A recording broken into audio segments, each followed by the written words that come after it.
Hello everyone and welcome back to my YouTube channel with another useful and informative video. So guys, in this video I'm going to show you how to fix cannot send request on Facebook. So guys, if you're trying to send request on Facebook but you are unable to send the request, here I will show you how can you fix it.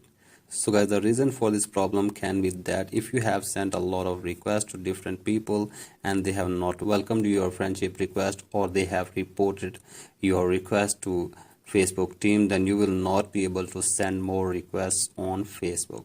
And if your limit to send request has been reached to the end, then you will also not be able to send a request on Facebook.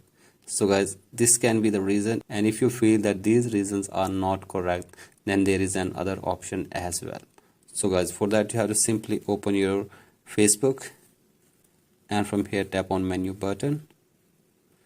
Now scroll it below and tap on settings and privacy. Scroll it below again. So guys, you have to simply tap on help and support from here.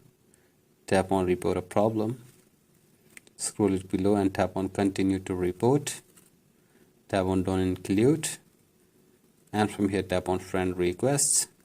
And from here you have to simply explain your problem in a brief way, that you have not sent too many requests to others on Facebook and the limit to add more friends on Facebook is still remaining. So guys, you have to simply explain your problem in a brief way, and after this you have to add a screenshot as well of this problem. So guys, after this you have to simply submit this report to the Facebook team, and they will review your problem and they will try to fix this problem for you within 24 hours. So guys, hopefully after this your problem will be fixed and you will be able to send requests on your Facebook accounts very easily. So guys, that's it for today's video. Hope this video helps you. Please like and subscribe to my YouTube channel as well. Thank you.